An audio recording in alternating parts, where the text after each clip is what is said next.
بسم اللہ الرحمن الرحیم۔ سر اٹھا کر رب سے نہ ملنے والی چیزوں کا تقاضا کرنے سے پہلے سر جھکا کر رب سے ملنے والی نعمتوں کا تو شکر ادا کر لیں۔ مسکرائیں تاکہ مسئلے حل ہوں، خاموش رہیں تاکہ مسئلے پیدا ہی نہ ہوں۔ عقل مند سوچ کر بولتا ہے، بے وقوف بول کر سوچتا ہے۔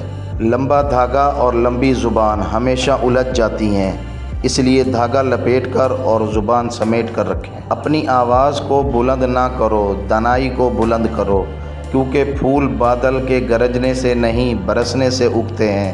مولانا جلال الدین رومی۔ اپنی بے عزتی کا جواب اتنی عزت سے دیں کہ سامنے والا شرمندہ ہو جائے۔ خاموشی تمام سوالوں کا بہترین جواب ہے اور مسکراہٹ ہر حالات کا بہترین رد عمل ہے۔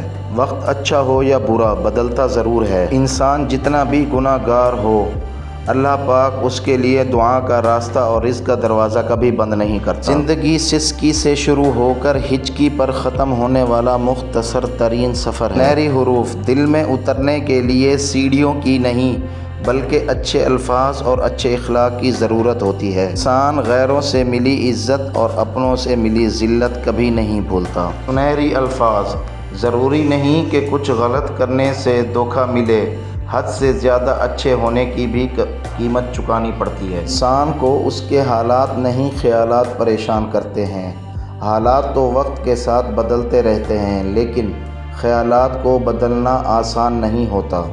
کسی سے بدلہ لینے کا مزہ 2-4 دن رہے گا، لیکن کسی کو معاف کرنے کا مزہ ساری زندگی رہے گا۔ بڑا غضب کا نظارہ ہے اس عجیب سی دنیا کا، لوگ سب بٹورنے میں لگے ہیں خالی ہاتھ جانے کے لیے۔ لوگوں پر 3 احسان کرو، نفع نہیں دے سکتے تو نقصان نہ دو، خوشی نہیں کر سکتے تو رنج نہ کرو، تعریف نہیں کر سکتے تو برائی بھی نہ کرو۔ سنہری حروف ہاتھوں سے موتی بکھر جائیں تو انہیں سمیٹنا آسان ہے، مگر الفاظ سے کسی کی ذات بکھر جائے تو اس کا سنبھالنا بہت مشکل ہوتا ہے۔ حسد کرنے والے کے لیے یہی سزا کافی ہے کہ جب تم خوش ہوتے ہو تو وہ اداس ہو جاتا ہے۔ دنیا کو نہیں بلکہ دنیا بنانے والے کو راضی کر لو، کامیاب ہو جاؤ گے۔ دنیا میں سب سے زیادہ نفرتوں کا سامنا سچ بولنے والے کو کرنا پڑتا ہے۔ حضرت علی نے فرمایا، اگر خوش رہنا چاہتے ہو تو نہ کسی سے امید رکھو نہ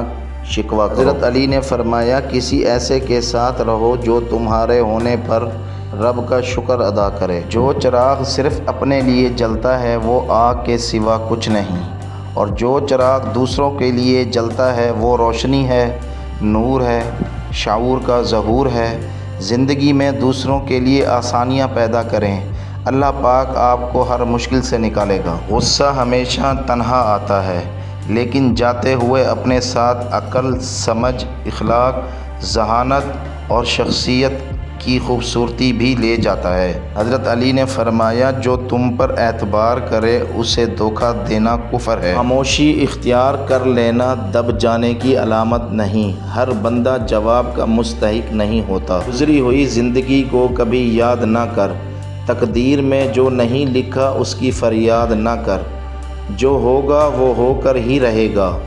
تو کل کی فکر میں آج کی ہنسی برباد نہ کر۔ کسی اور کی قیمت کو کم کر کے آپ اپنا مقام نہیں بڑھا سکتے۔ حلال کمائی انسان کھاتا ہے اور حرام کمائی انسان کو کھا جاتی ہے۔ قدسیہ کہتی ہیں، اپنے آپ کو ماضی کا قیدی نہ بناؤ، وہ زندگی کا سبق تھا، کوئی عمر بھر کی سزا نہیں۔ صورت عمل انسان کی شخصیت بدل دیتا ہے اور خوبصورت اخلاق انسان کی زندگی۔ قربانیاں وہاں دیجیے جہاں ان کی ضرورت ہو۔ دن کے وقت دیا جلانے سے دیا ہی ختم ہوگا، اندھیرا نہیں۔ سانپ سے نہ ڈرو کیونکہ سانپ سرعام ڈستا ہے، ان کم ظرفوں اور منافقوں سے ڈرو جو اپنا بن کر ڈستے ہیں۔ چپ کر کے سہتے رہو تو اچھے ہو، بول پڑو تو آپ سے برا کوئی نہیں۔ اللہ سے باتیں کیا کرو، اداسیاں ختم ہو جاتی ہیں۔ کچھ رشتے اللہ تعالیٰ خود ختم کروا دیتا ہے تاکہ ہماری زندگی خراب نہ ہو سکے۔ بے شک وہ جو کرتا ہے بہتر کرتا ہے۔ اگر پانی کو زبان مل جاتی تو وہ کئی لوگوں سے کہتا، تمہیں چہرہ نہیں دل دھونے کی ضرورت ہے۔ حضرت علی نے فرمایا، اپنے تمام دشمنوں کو معاف کر دو، لیکن ان لوگوں کو کبھی معاف نہ کرو جو تمہارے رزق اور عزت کے دشمن ہوں۔ جس دل میں ثواب کا شوق اور عذاب کا خوف پیدا ہو جائے، جنت خود اس کی تلاش میں لگ جاتی ہے۔ سجدوں میں گرنے سے پہلے ان لوگوں کو گلے لگائیں جو آپ کی وجہ سے اذیت میں مبتلا ہیں۔ دل آزاریاں معاف نہیں ہوتی۔ بندہ گندے برتن میں دودھ نہیں ڈالتا تو اللہ گندے دل میں نور کیسے ڈال دے۔